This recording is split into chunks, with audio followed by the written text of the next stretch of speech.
Okay, super quick one for me today, and it is going to change the way that you do your advisory period or homeroom. And so if you're like, what's an advisory period? Don't worry, it's kind of like a homeroom, but it's not at the beginning of the day. They're usually, I don't know, something like anywhere from like 20 to 45 minutes, and schools usually do some kind of non-academic or SEL stuff. Some schools mix in other activities. Sometimes they do like grade checks or transcript reviews or remediation for whatever a kid might be struggling with.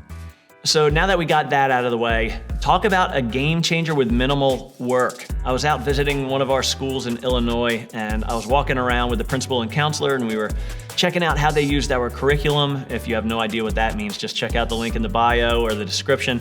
But I saw this one teacher do this awesome activity called a whip around at the very beginning of the period. So essentially what the teacher was doing is they asked a question or gave a prompt of like any kind.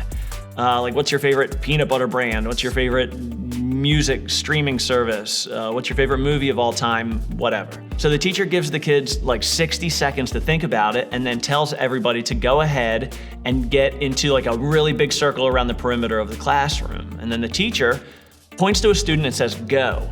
Then the kids like rapid fire and give their answers all the way around the classroom. If a student doesn't want to share, they can just say no answer, but they have to say something.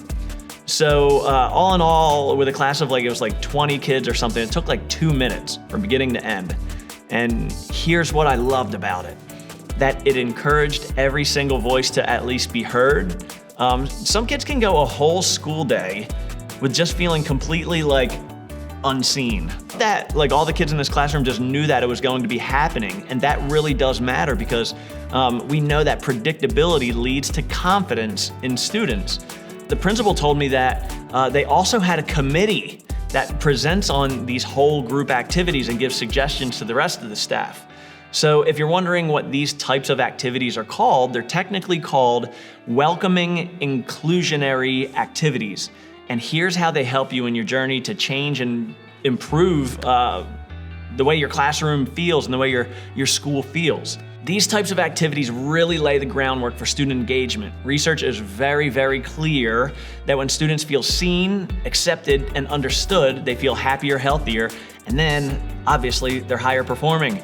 There was this really cool study done across 213,000 students that showed schools that engaged in these type of organized social and emotional learning activities, student achievement was up as high as 11 percentile points. It's no wonder that I always say this, is that you and I and everybody, we're all social and emotional beings, and when we're socially and emotionally good, we're happier, healthier, and higher performing.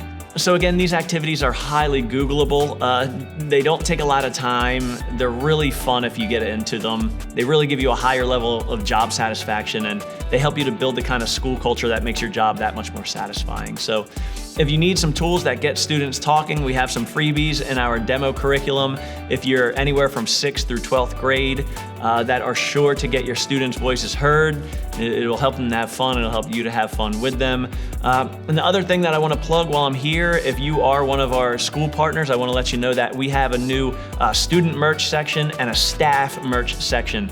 In Control, SEL.com, and then you can click on the shop button. It's we have cool hoodies like this, we have t-shirts, we have hats, we have cell phone cases, all kinds of cool stuff that you can kind of plug in to better align with your PBIS program.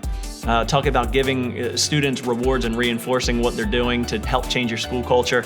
That's an awesome way. So above all, I hope that this is helpful. I hope that this helps you to have a happier, healthier career yourself.